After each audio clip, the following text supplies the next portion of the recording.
దైవ మర్మములు. సహోదరుడు భక్తి సింగ్ గారి యొక్క అనుభవంలో దేవుడు ఆయనకు బయలుపరిచిన దైవ మర్మములు. ఏప్రిల్ 28. కాగా దేవుడు తన ఐశ్వర్యము చొప్పున క్రీస్తు యేసునందు మహిమలో మీ ప్రతి అవసరమును తీర్చును. ఫిలిప్పీ 4:19. మరి యొక్క ఆటంకమును అపోస్తల కార్యములు 3:6లో చూస్తున్నాం. అంతటా పేతురు, వెండి బంగారములు నా యొద్ద లేవు అని చెప్పాను. డబ్బు లేదు. ఒక దైవజనుడు తన యొద్ద డబ్బు లేదని చెప్పుట ఎంత విచారకరమైన విషయం. అట్లు దుఃఖించుచు చెప్పిన అనేక మంది మిషనరీలను గూర్చి నేను వింటిని. అయితే పేతురు తన స్థితిని గురించి అలాగున దుఃఖించుచు చెప్పలేదు. కొందరైతే మా యొద్ద డబ్బే లేదు, దయచేసి ఇవ్వండి, మీపైననే ఆధారపడి ఉన్నాం అని చెప్పుదురు. వారికి విశ్వాసం ఉన్నదని చెప్పుకొనుచుందురు. అయితే ఆ విశ్వాసము స్నేహితులపై, దేశముపై ఉన్నది. అందుచేతనే వారు ఉత్తరముల కొరకు 1000 కన్నులతో వేచి ఉందురు. ఉత్తరములు ఇచ్చు జవాను రాగానే నాకేమైనా ఉన్నదా అని ప్రశ్నించుదురు. ఇట్లు చేయుట సిగ్గుకరమని నా తలంపు. మన నేత్రములను స్నేహితులపై నుండి, బంధువులపై నుండి మరలించి ప్రభువు వైపు మాత్రమే ఉంచవలెను.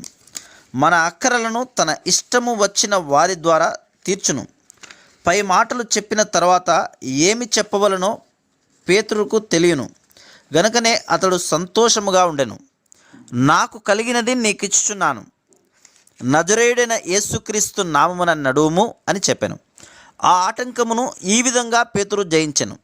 అదేవిధంగా యేసుక్రీస్తు ప్రభు యొక్క నామమును, అధికారమును, శక్తిని మనం ఉపయోగించవచ్చును.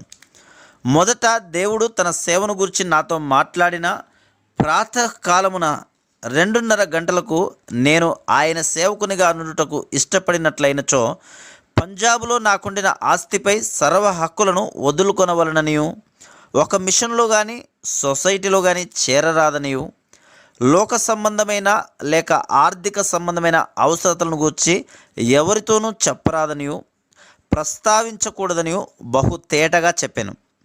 ఆ తర్వాత దేవుని వైపే చూడవలసి ఉండెను.